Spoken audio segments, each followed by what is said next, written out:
right. Well, hi, everyone. Welcome to our Ask Her webinar. I'm Emmy Tirellis. I'm the Vice President of Development at Washington Area Women's Foundation, and I'm really excited to be here with you all today.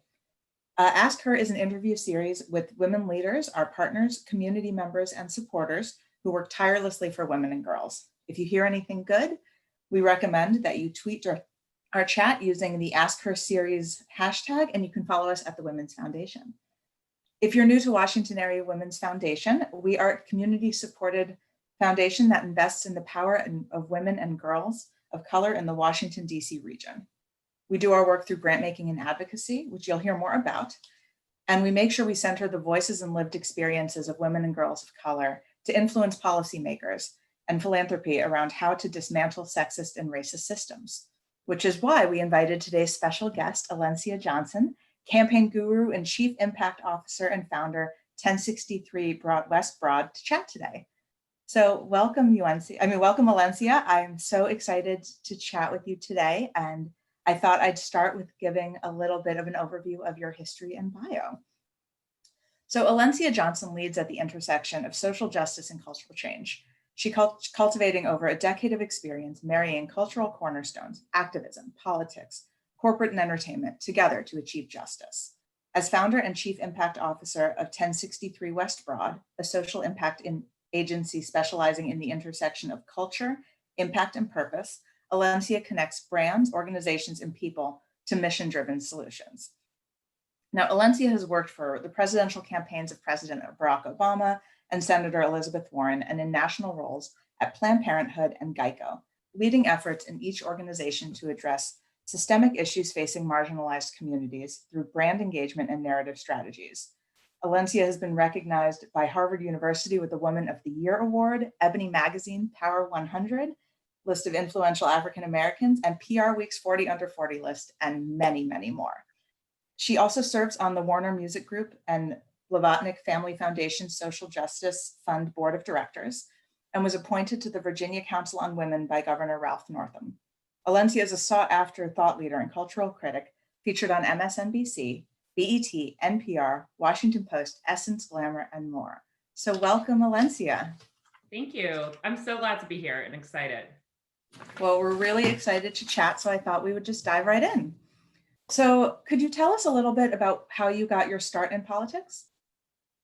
Yeah, so I started in politics by happenstance. I was just telling someone this morning how I've been inspired to be civically engaged by my grandmother, who from NAACP meetings to volunteering for several gubernatorial races in Virginia and so many more, that I grew up, and then of course with my deep faith, I grew up believing that we're supposed to do the most good with what we have. We're supposed to do the most good for our communities, that the gifts that we have on this earth are for other people and the people around us. And so I actually thought I was going to be a news anchor when I was growing up, because I believe that, and we can talk about this more later, that more people would be engaged in the political process and civic engagement and civil rights and social justice if they saw more people on TV talking about issues that look like them, that they could identify with. But fast forward to my senior year in college, when President Obama won his first election, which seems like a lifetime ago now, I realized I'm not really an unbiased person when it comes to my political beliefs. And so I scrapped my resume tape and moved to DC and actually worked at Geico doing corporate communications. But that actually was around their social responsibility program, which fast forward to the work that I'm doing now, it's all coming together, culminating together as many companies are trying to figure out ways in which they can engage in just the most good. And so I did that for a few years, but also was networking and meeting so many different people in the Washington, D.C. area. And I got the chance of a lifetime to go work on President Obama's re-election campaign in Chicago. Literally had to move in a week. And had to quit my job, pack up, and move. Actually, I think I pushed back and asked them if I got 2 weeks, just so I could figure out where to live. And I went, and to be honest, and I think this is something that would resonate with the people watching. When I got there and finally got in the groove with my then boss, Ellen Qualls at the time, who's an amazing woman, she said, you didn't have the most experience for the job, but you were the most recommended. And Oh, wow. I was appreciative that the people who had recommended me for the job took a bet on me, and they knew that I was going to try my hardest and figure it out. And so, of course, by the end of that, I was definitely very well qualified for the job. And I think that that was the moment that really launched my entire career in politics, leading to Planned Parenthood, Senator Warren's campaign, doing stuff with Hillary Clinton's campaign, and now even with my own company, doing other work, but also advising now the Biden-Harris campaign. So it was a chance of a lifetime, and it was in the honor of everything that my grandmother had taught me. That's beautiful. That's so wonderful. It's interesting to see how you pivoted your career, but still maintained this presence of being a Black woman at the forefront of all of this work. So, it seems like you solidified your path pretty early on. Can you talk about some hurdles you faced specifically as a Black woman? What I realized is there's a lot that we are conditioned as Black folks, and particularly Black women, conditioned to believe that it isn't what we perceive it to be.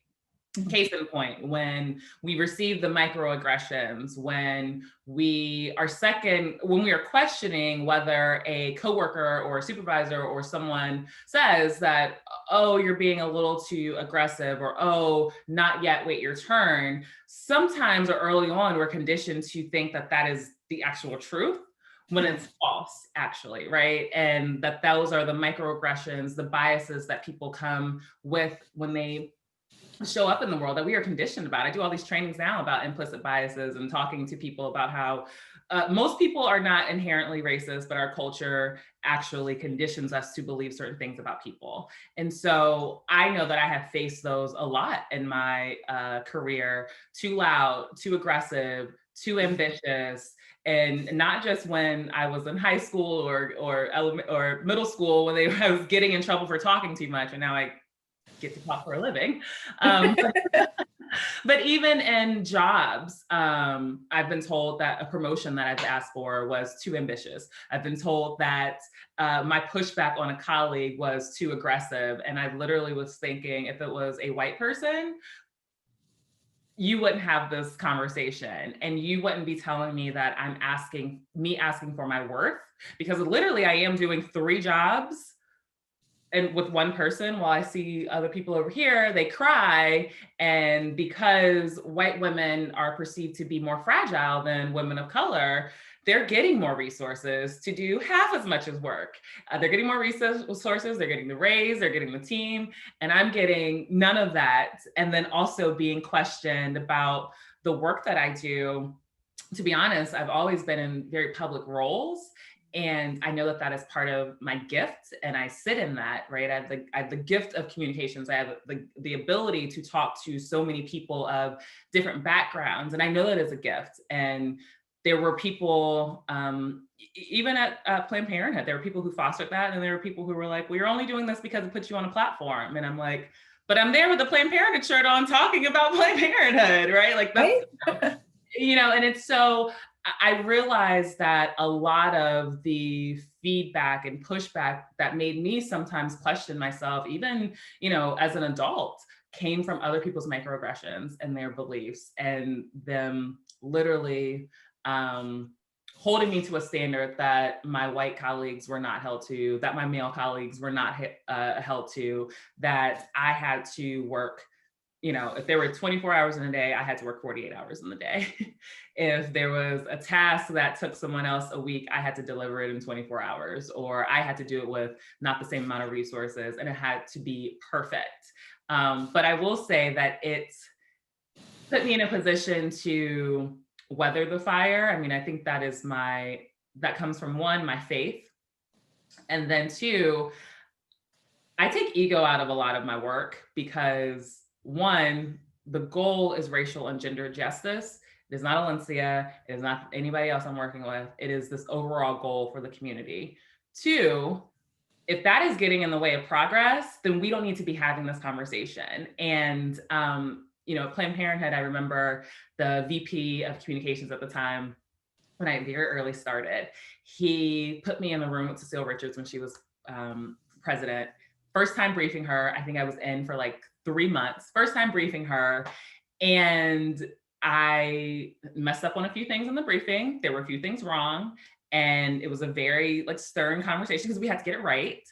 And I walked out of there and I said, "Okay, I'll go fix it." And he looked at me and was like, "Oh, you handled that really well. You didn't break down, you didn't get scared." And I said, "Well, the reality is every person is human. Like I do work with a lot of high profile people, but the reality is all of us have this common goal of wanting to get the work done. So if this briefing doesn't have what she needs to get us to this point, then I just need to go back and fix it." And it kind of turned into a running joke with me, him, and her of like, you just could throw in the fire and come right back out pruned, right?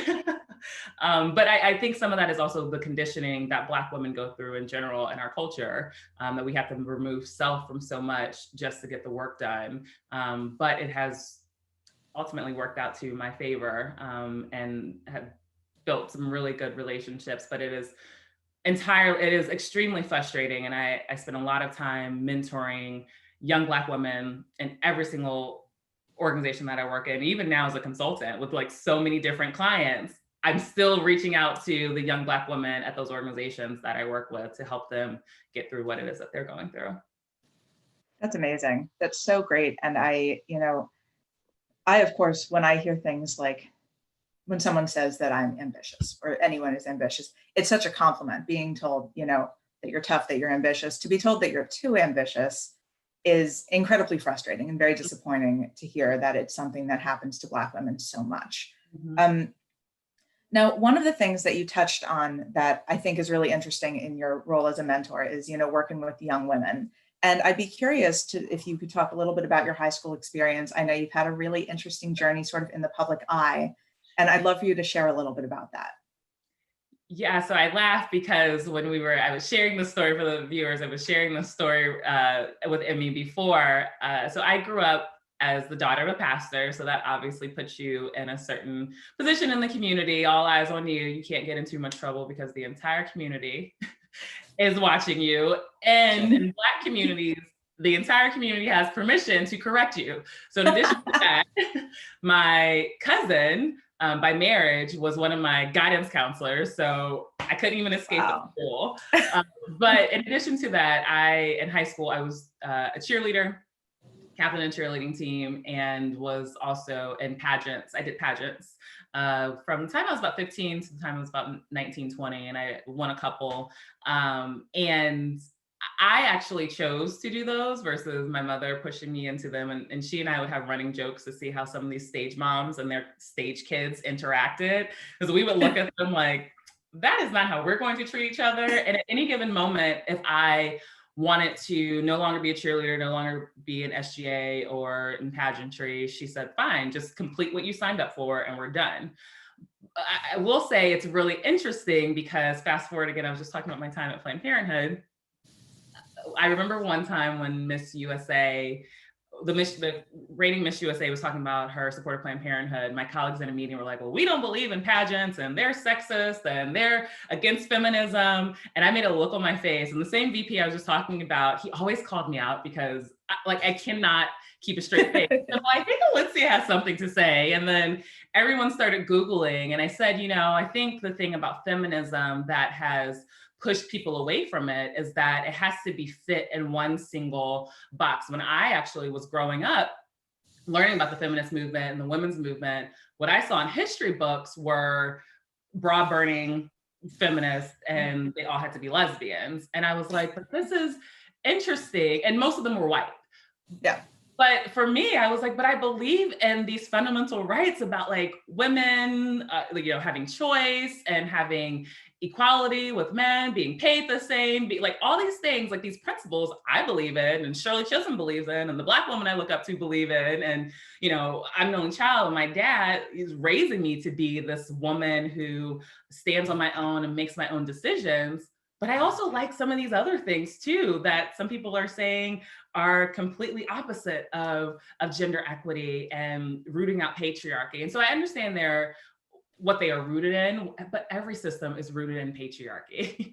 Every system is rooted in sexism and racism. It's just a matter of how you engage with it. And if it wasn't for pageants and cheerleading for me, I wouldn't have developed these public speaking skills that I have, the ability to, on a whim, literally have to go talk in front of hundreds of people about something that I actually probably don't know anything about, but I have to figure it out, right? It boosted my confidence. But I also think it's because of the conditioning I had with my family. And I talk about this now with my parents. And I said, you guys don't know like the framework of feminism, but you all did raise me to be a little feminist here, more so a womanist at the intersection of Black womanhood. And so it's very interesting when I bring up that story to people and they're like, whoa, wait a minute. You're like over here, but pageants are over here. But then you see the shift in the Miss America pageants nowadays. And even now, Miss USA, they're talking about critical issues. These are brilliant, smart women. And just because we like beauty and fashion doesn't mean we're not smart or have an opinion or deserve choice and freedom and equality. Exactly. And I love that you brought up the different facets of feminism, because I think that we do tend to be conditioned to think that being a feminist, being a true feminist, means that you're anti sort of the dresses, the pageants, the pink, you know. And I think that, you know, feminism, especially sort of as it began as a movement, was also predominantly white. And so I think that a lot of opportunities were lost early on to engage young women of color. And it's one of the reasons that at the Women's Foundation, we have an initiative that we work with called the Young Women's Initiative and the Rockstar Fund, where we get young women and girls of color in the DC area together to talk about the issues that matter most to them, to support young leaders, the people who are out there on the ground right now advocating for racial and gender justice. And I think it's so important because then these are the young women who are going to start movements like you. And so I'm thrilled to hear that your journey has been so varied with so many different experiences, but that you had a lot of positive women around you to help lift you up. And that's great. Absolutely. So, you know, we brought you here today to talk a lot about voting. Obviously, you know, we have a lot of questions. I'm someone who has always participated in the process, but don't actually necessarily know a lot beyond, you know, the basics. So when it comes to Black women in voting, we're hearing a lot about voter suppression. Could you talk a little bit about what you're seeing? You know, we see these long lines, and there are some people who say that that is showing enthusiasm. Mhm. And that is a yes and statement. I remember yesterday having a conversation with leader Stacey Abrams, and she said it so eloquently. And I'm going to attribute this to her. She said, yes, it is voter enthusiasm and also voter suppression. There is no reason that in the United States of America, it is this hard for us to vote. And if this is not, and someone said to me, did an interview last night and they said, well, you know, that's because of the pandemic. I said, no, there have always been very long lines when it comes to voting. And we have enough resources and infrastructure, if it worked right, for this not to be the case. We could be at a place like other countries where 90% of their population actually do vote.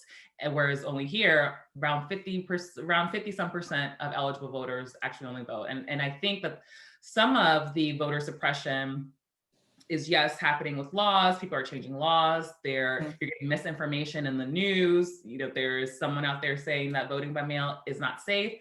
It actually is safe. Although at this point, if you have not mailed in your ballot, you should figure out a plan to vote in person, given everything that's happening with the post office, which is so unfortunate that even the postal service has become very political.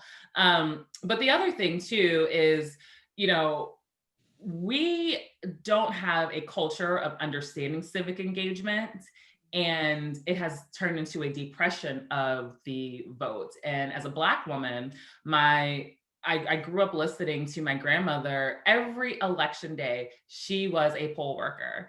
And this is something that a lot of elderly Black folks do. And I know she's never articulated to me this way, and none of my elders have ever. But I know what it is that not only is it because they honor the right that they were finally given after Jim Crow, but it's also because they don't trust our political process and what is happening at the polling places. So they become kind of like poll watchers. They're poll workers, but also kind of poll watchers to make sure things are going well. And I have fortunately lived in states, Virginia and New York, where they have made it very easy to vote. But I do remember in college, I had to drive home from school to vote because it was so complicated to figure out how I could vote absentee. Even to this day, there are a lot of young people who are like, I got to figure out how to get home to vote. And that in itself is voter suppression. And if you're not conditioning young people when when it's their first year to vote and they're super excited and then they realize it's super hard, why would they want to vote? And so overcoming all of those hurdles, overcoming the hurdles of, having to talk to people who are formerly incarcerated or moving to different states, and how, again, like these are literally targeting Black communities and low income communities, because as I always say, and a lot of people say, if our vote didn't matter, they wouldn't fight so hard to block our vote and suppress our vote. Because we actually do have the power. The tides are changing in this country, and we have the power, and there are people in power right now who want to make sure that we are not exercising that. And so I have seen it a lot, which is part of the reason why I try to get resources to as many people as possible. I send my dad to his church to talk to his congregation about what they can do early on to stay registered and make sure they're not purged from the voting polls and whatever it may be, right? But as a Black woman, having seen even some of the smaller barriers that I faced, even though like I said, I've been in states where it make it a little bit easier, I am conscious, I have to be doubly conscious to check in on all of my family. My little cousin just turned 18. So I'm like, hey, are you voting when you turn 18? And she voted on the day that she turned 18, voted early, right? Checking on my mentees and like, hey, do you have everything you need? You're in college, but you live here, your address is here. And again, that is some voter suppression that other communities don't have to worry about, because they are targeted for everyone in their community to have the resources they need. But folks who look like me, it's not the same. And like you said, you're working twice as hard for the same outcome. And to that point, if politicians weren't threatened, they wouldn't be working this hard. Mm-hmm. So on that, I'd love to talk more about women voters. There's been a lot of conversation about women voters in the 2016 election, their role, especially white women and people feeling pretty disengaged. But I want to talk a little bit about, women of color, particularly Black women, have a very strong voting bloc. They have, like you said, people have been very vocal. There's been, when we talked yesterday to prep, we were talking about the fact that people are working on the Biden-Harris campaign, and there are a lot of Black women working on the campaign. Can you talk a little bit about the impact of Black women on this election?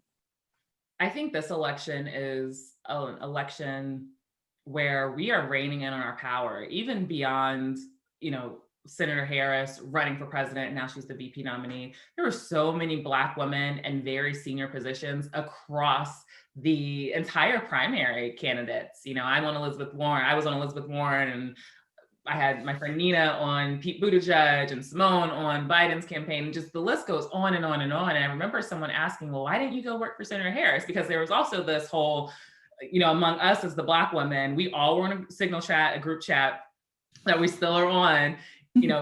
It was an unspoken rule of like, do not say anything about the Black woman. Like we all worked for our candidates, but we all protected Senator Harris, right? Because she's one of us, right? And she is trying to break the highest glass ceiling for Black women. And so that was extremely beautiful to see that we had a presidential candidate, and we had some very senior positions filled by Black women, because what happens on these campaigns and the parties, they're run by white men. So a little bit. They're run by white men. So for Black women to be in these positions, it was a testament to us reining in on our power, and that, okay, Democratic Party, if we're going to show up over 90% of the time, and for Black women, like 96, 97, 98% of the time, Yeah. you're going to put us at the decision-making table. You are actually going to pay attention to us, let us make the decisions, give us the resources. And it goes back to a belief that I also have too. A lot of times, it's not the message that a lot of people don't believe in, it's the messenger. And sometimes, and I learned this on the Obama campaign, and I've taken this to every single organization I've worked for or worked with. Sometimes your principal or the head of your organization may not be the best messenger to a community. They might have the perfect message, but themselves, they are not the best messenger. And I think having so many Black women in so many positions also gave some credibility to Black women in the communities who are organizing every year, seeing, okay, they are starting to listen to us. They are starting to pay attention to what it is that we need, how we need policies that touch on systemic racism, how we need, yes, reproductive health care, but the Hyde Amendment disproportionately impacts Black women, that we know maternal mortality disproportionately impacts Black women at higher rates, no matter our socioeconomic status. And so I have seen that, but I also still see some of the same of waiting until the last minute to engage Black women voters, or, crutching on Black women to carry the whole party over the line. And one thing I am concerned about is, regardless of how the election goes, it's obvious how I want the election to go. I think it's obvious how most people want the election to go for the sake of our democracy. When we have this conversation of white women voters, as we would say, not doing their job in 2016, and then now that we see a lot of white women paying more attention and going in the line with Black women, there is a concern that folks are going to erase Black women from the equation of success because white women have finally decided to vote in their best interest, right? And so there's that other layer of fight and visibility and dignity that we are battling as Black women. But the Democratic Party, I think now, actually, let me step back. I know we're trying to be nonpartisan. I think both parties and all parties are realizing that, oh, wait, Black women are going to show up when you make a promise. And then if you don't deliver, they're not going to show up. And so I think there's a consciousness of all parties of realizing the power that Black women have, and then what will happen if you don't actually keep your promise when you're in office. It's been pretty wild to see because, in all elections, there's a lot of conversation about getting the Black and brown vote. And, I feel like the onus gets put back on people of color to lead it.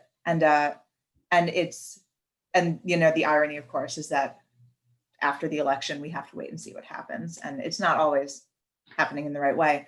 So I wanted to touch on something I've noticed. A recent NPR study noted that more Latinas are motivated to vote this year than in years past. I'm curious if you could talk a little bit about what you're seeing in Black and brown communities and the implication this may have on the election.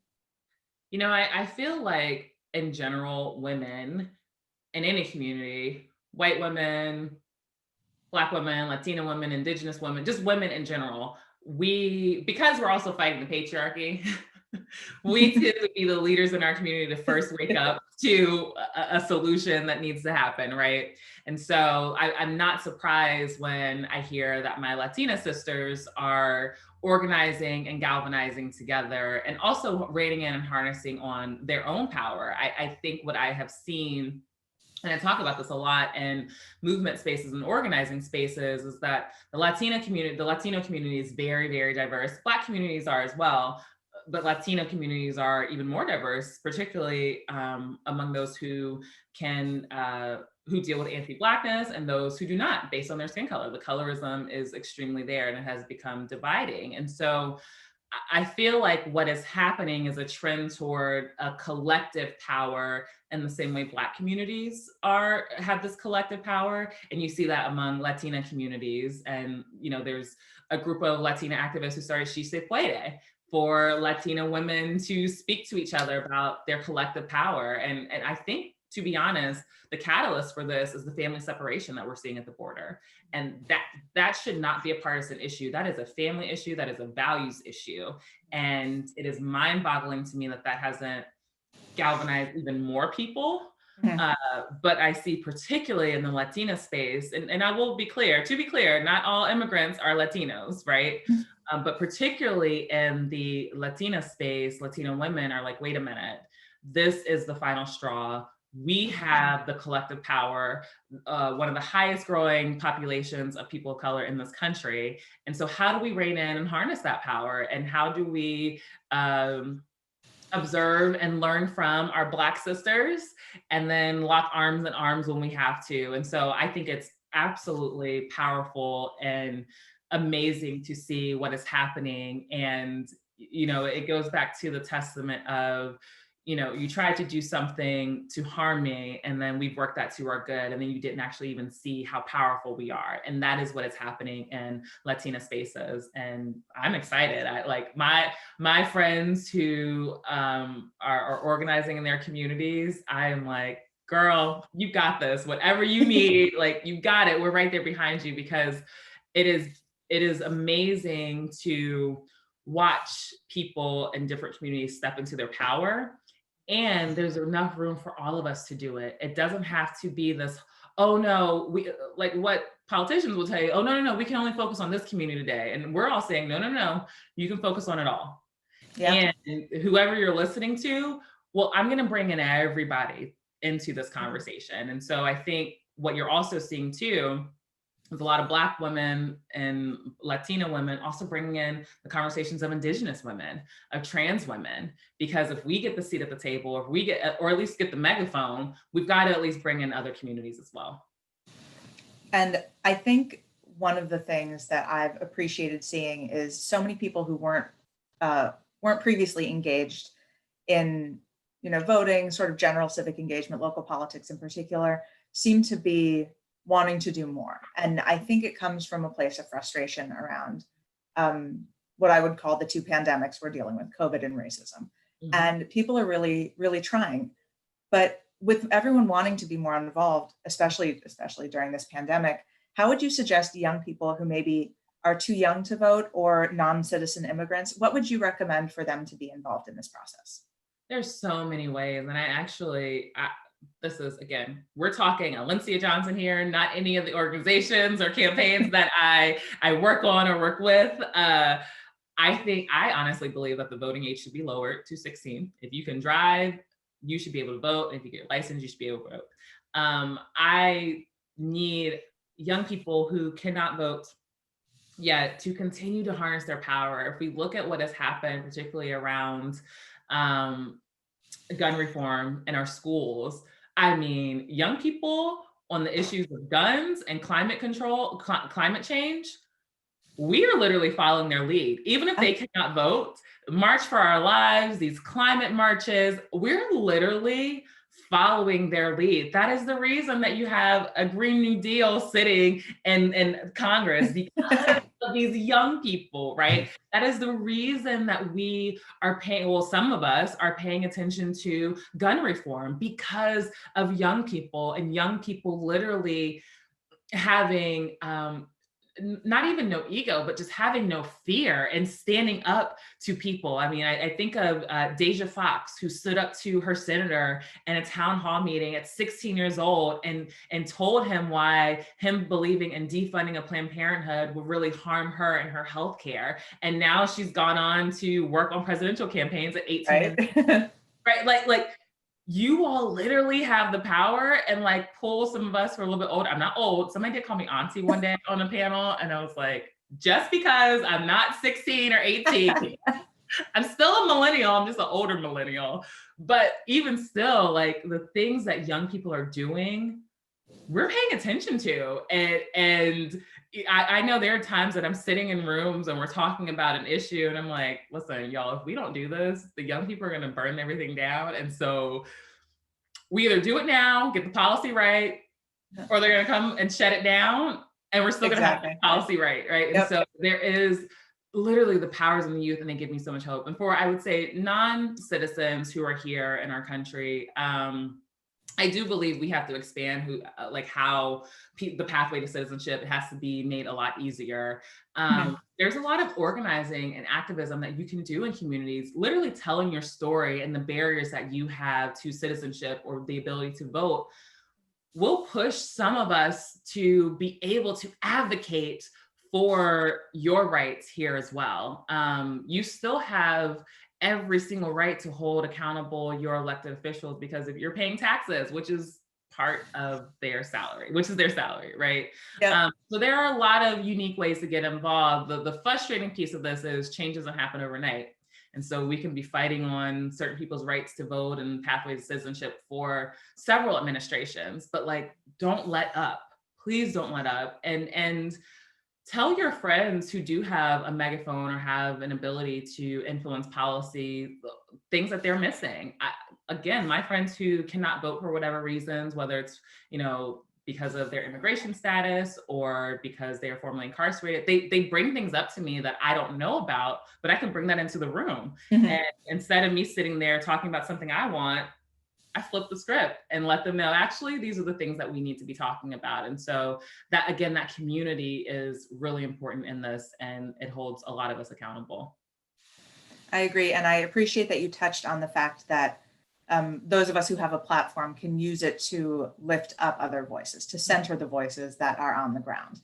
Mhm. I think it's really important, especially in the philanthropic world, to understand where you have a platform and figure out how you can best utilize that platform. And I think it's so wonderful to hear that there's so much that you're encouraging so many young people to, especially young women of color, to do something, to be a part of this process. Mhm.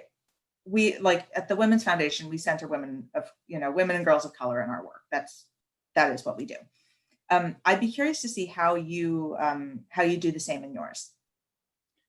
Yeah, I feel like I first am just unapologetic about who I am as a Black woman. I mean, I cannot pass for anything else beyond a Black woman. And so because of that, I lean all the way into it. And I have been in conversations where folks are like, "Oh, you always have to bring up race." I said, "Well, I'm Black every day, so every day is going to be about." So I am unapologetic about who I am, and I am unafraid to speak up about that. But I am also unafraid to say, listen, I can't be the only one. Black women and girls are not a monolith. I can only talk about my experience. We have to have more at the table. At Planned Parenthood, I was so excited to, along with my good friend Deanna Dorsey of District of Clothing, who actually designed the shirt, but we Send us collaborated. some. We collaborated on the Stand with Black Women branding that people see everywhere. So that started at Planned Parenthood, and I called her to help design it, and that became kind of a pillar of how do we center Black women and girls in this conversation of reproductive freedom and freedom in general. And I take that same thought process into every single thing I do. I have Shirley Chisholm sitting right here, and I literally, in any room that I'm in politics, I'm like, hey, what would Shirley Chisholm do? What would she say? And she faced her own opposition from even Black men in the Congressional Black Caucus. And so for me, it is about the my experience, but also understanding who is looking up to me to advocate for their needs. So when we talk about criminal justice reform, I am the first one to always say, and we can't talk about this as strictly a Black men's issue. We have to talk about the school to prison pipeline. We have to talk about what's happening to Black women and girls who are incarcerated, but also why they're being over policed. We have to talk about why Black girls are, over sexualized at a very young age, and that people look at them as adults as a very early age. I bring these conversations up all the time, and they've been very uncomfortable, especially in some of the women's spaces. Folks will say, oh, well, we have to focus on all women. And it's like, but we did that in the past, and look where it Yeah. got us, right? And so it is very important for me, not only for it's not just my liberation, it's the liberation of the communities around me. And then also just the reminders that I have constantly from my little cousins and my mentees. I remember my little cousin, while I was working on Senator Elizabeth Warren's campaign, she's in high school at the time. She emailed me a few times, and then I'm bad on email when it's not my work email. And so then she texted me, she was like, I know you're busy, but and I said, I'm not too busy for you. What do you need? And she said, well, I'm doing this research project on natural hair and Black women. And I said, wait a minute, at 17, like what's going on? And she said, yes, and the discrimination that we face for the way that we wear our hair and why we make certain choices as professional women. And I'm like, at 17, like what?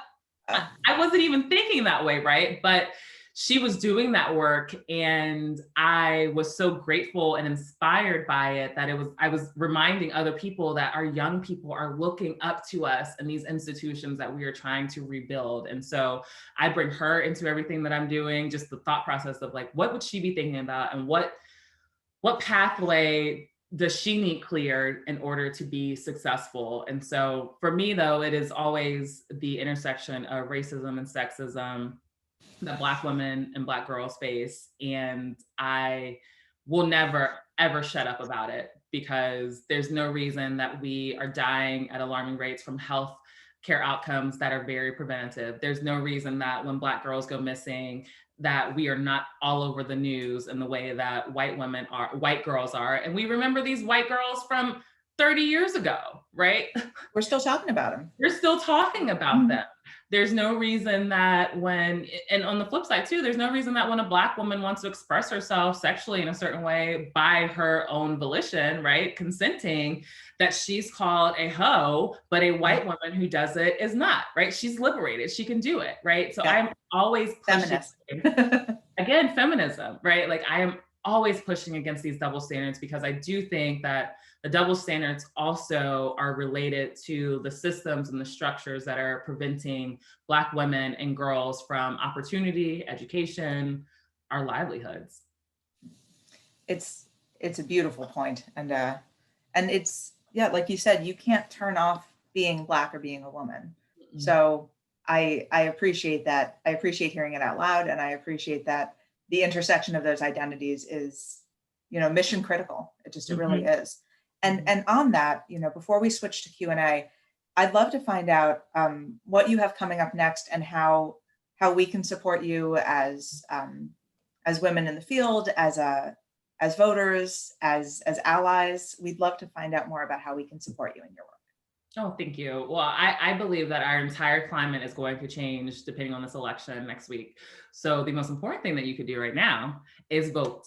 Vote, vote, vote, vote, vote. Please vote, make your plan. And then not only you vote, make sure the people around you, especially your family and friends. Sometimes we talk about voting to other people and, and organizing spaces, but we don't actually organize our own family and friends. And so I would really encourage you to vote, and then challenge yourself to get 10 other people to vote and make sure that they have their voting plan.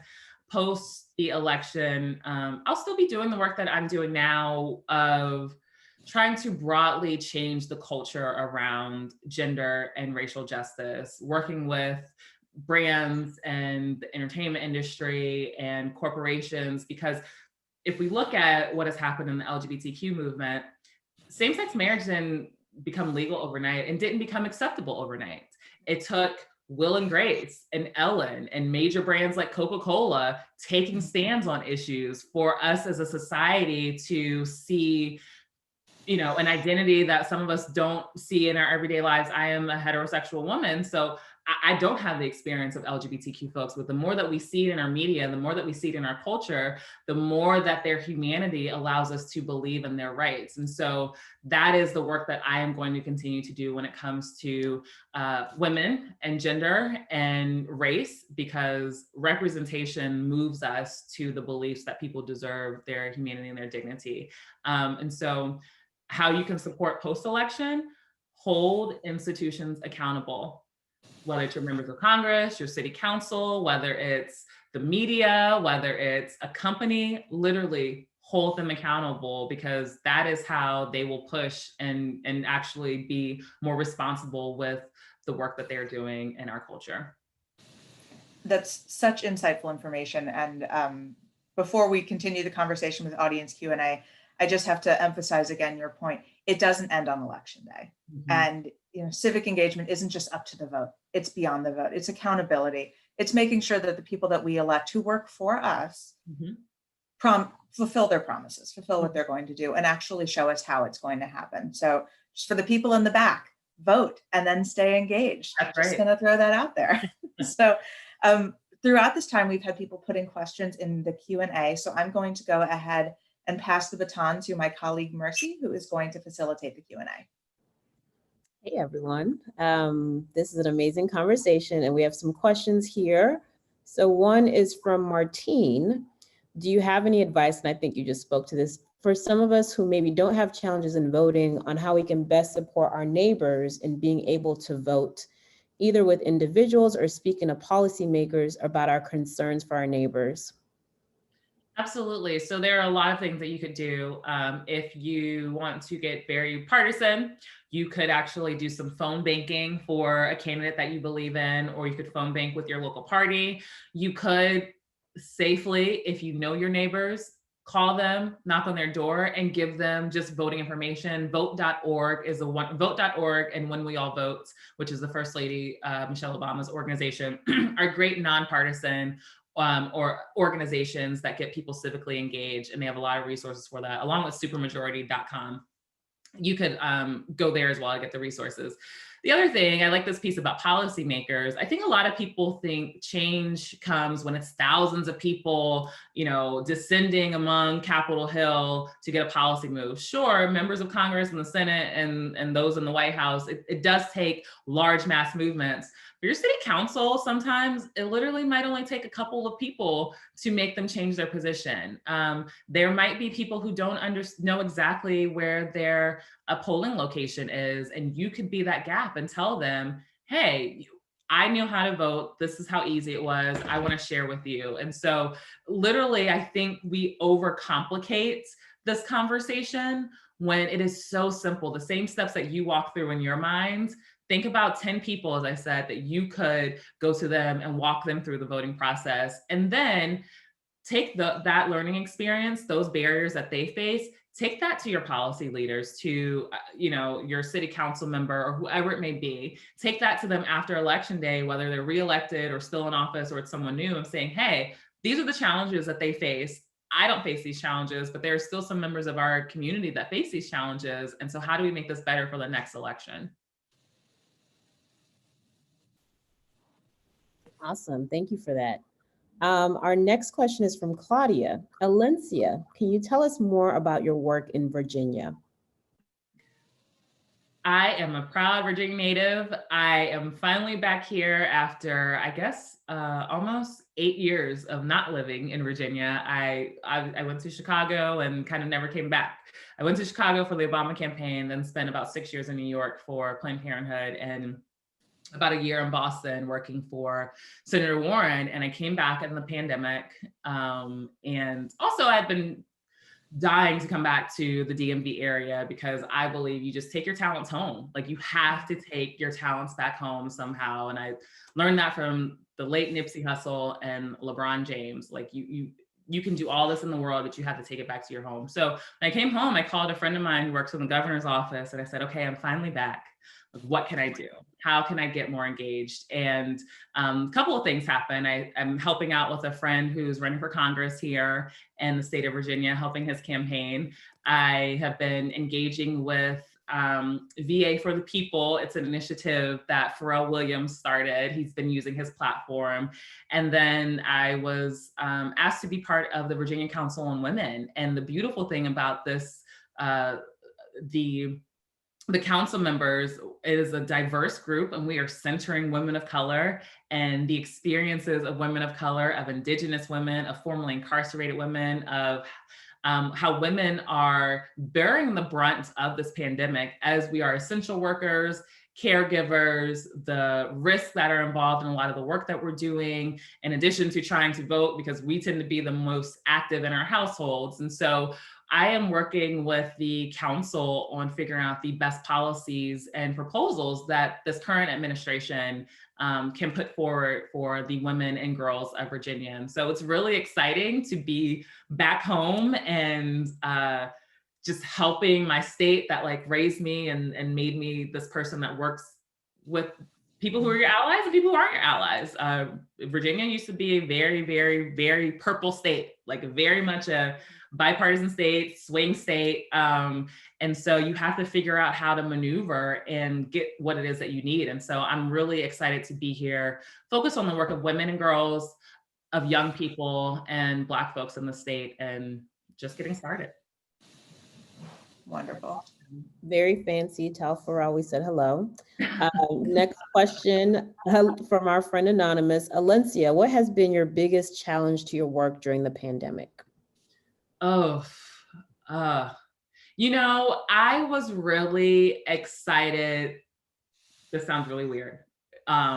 And I know it comes from a place of privilege because I don't have to go to a building to work. I am not a frontline employee. And so I thank our essential workers for everything that they're doing.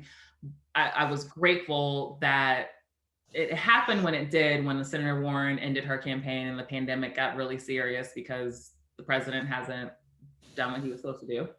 And so I said, you know what, I'm going to chill out and rest for a little bit. And I'm going to make sure that I am not, you know, I have an opportunity to really just focus on myself and not be on a plane every other day, flying across the country, doing all these different types of events and meetings and all these different things, right? I was really excited about like more strategic time. But now that I have been so involved with the election and building my own business, the demand on the schedule is like the world is open. I think a lot of people are feeling that now. It's kind of like we forgot that we're in a pandemic. And so the emotional and mental turmoil that we're experiencing, but we're still in this cycle of I've got to work 16-hour days. And so creating those boundaries has been a huge a challenge for me in this pandemic. And also giving myself the grace that I need to get through each day. And I say that I was talking about this with a girlfriend the other week. We were talking, it was like 3 o'clock in the afternoon. And I was like, girl, I'm actually still in my bed on my laptop. And like, oh my goodness, me too. And we were talking about how, you know, I'm sure we've all read this because we're all women. So we see these like self-help articles, these long lists, or we see this long list of this is how you're your most productive working from home. And to uncondition your mind from that to doing what actually just works for you has been the biggest challenge, because society wants to pressure us to be, well, the United States, because we're a capitalist country, wants us to believe that we have to be doubly productive. We have to come out of this the most fit and the best version of ourselves and having the best job and doing all these different things. The only thing that we are required to do in this pandemic is survive. That's it. We are not supposed to be in here inventing new things. I think that's great, but if we are not tending to self and our survival, then we are not moving through this pandemic in the way that we should be. And so that has been one of the biggest challenges for me, being present with what I need and being okay with that and pushing away everything else that everyone else, and I don't even want to say everyone else, but like our culture is pushing for us to do and telling us what we're supposed to do. And I challenge all of us to just take this time to really listen to ourselves and have just grace. Like, we don't have to do it all. Like, there are days, like, I'm gonna be honest, I get invited to speak and do a lot of things. I'm not getting on camera today. Like, I'm tired of Zoom calls. I'm tired of Zoom events. I'm tired of a lot of stuff. I pick and choose. I said yes to this because I believe in women. I didn't say yes to this just because Mercy's my good friend. I said yes to this because I believe in the work that the foundation is doing, but it's okay to say no. It's okay to tell someone when they say, oh, can we do a Zoom meeting? Nope, we're gonna do a phone call, or actually we're gonna do an email. Like, create those boundaries, because we literally just have to survive, and we're gonna be in this for a long time. This is our new normal for a while. I am so grateful for everything you just said. And I'm also really grateful that this is being recorded, because I was going to take the mic back and ask the last question about self-care, because it's just, this is the new normal and we have to figure out a way through it. But we do have one more question that was just asked that I think could take the place of my self-care question, because you were just so thorough with boundaries and patience and grace. And I'm so thankful for that reminder. What gives you energy these days? What gives me energy? Besides the espresso machine I just bought, Besides the caffeine. besides the caffeine, what gives me energy beyond my faith? I am a person of deep faith and try to find time. I'm not perfect in that finding my devotional time every day. There are some days I'm on it right early in the morning. Some days I have to stop in the middle of the day. I think that correlates to just in general, my imagination is what gives me energy. And that is beyond just this moment, but especially now, imagining a world that we could create, imagining a world when people are protected, and letting myself believe in that imagination. I know people say we shouldn't daydream too long, but I do. And I think that gives me vision and clarity on the work that I'm supposed to be doing. It gives me vision and clarity on what we as a society are supposed to be doing for other people. And so that energizes me and, gives me the ability to wake up every day and say, okay, I am trying to do one or two things to get us to this world that I imagine. And I know that sounds very lofty, but it's actually not. Like it's literally just like asking the questions of like, man, what if this actually goes right? What if I do X, Y, and Z, and this helps this broader ecosystem? Having that imagination really gives me energy. It gives me hope, because also too, we can't be operating out of fear, whether it's how we're moving in this pandemic, whether it's how, if you're considering another job, how you're voting. I think we are conditioned to make very quick decisions, which often are out of fear and scarcity versus making decisions out of imagination and hope. And so that's what gives me energy these days. I love that. I love thinking about how you can use your imagination every day by saying, what are one or two things I can do to get us closer to this vision? I think it's wonderful. I think there's a sense of optimism, but also realism with it. And I think that especially as we get, we go on with this pandemic, people are getting pretty jaded between the politics, the racism, the sexism, the stress, the just general health challenges. Yeah. I think we forget that we can envision what we want and maybe do something about it. So I love that. And I think that's the perfect way to end this conversation. Now I feel like I have the energy now. Well, you said something too, it keeps us real. The other piece of this too is, yes, it does keep us real. And when I'm real with myself, like I'm not focused on things that I don't need to be focused on. So then I'm not tired from doing 500 things versus just doing the 20 things, right? Like just stay laser focused on what it is, that task right in front of you, because it will exhaust you trying to do every single thing else. Although being laser focused on 20 things is still a pretty long list. That's true. But it looks like we're almost at time. So we're going to have to end the conversation here. But Alencia, I cannot thank you enough. This has been just so inspiring, enlightening, energizing. This is how I'm getting my energy today. It's so needed as we navigate this pandemic and as we await the election. Reminder to everyone: vote, vote, vote, vote, vote. You can stay in touch with the Women's Foundation at the links in the chat. Our website is thewomensfoundation.org. Please, everyone, also take a look at Alencia's work. She is 1063 West Broad is where you want to direct your attention. Alencia, again, thank you so much for being our champion and the champion for women of girls. We just, your work, your opinion, your everything, it's just invaluable. So thank you, thank you, thank you. I look forward to continuing to work with you over the next months as we hold our leadership accountable for what they promise. Thank you. And thank you all for all the work that you are doing in the space that you're creating. Thank you. Well, I hope everyone has a wonderful and hopefully restful day. So stay well and take care. Bye.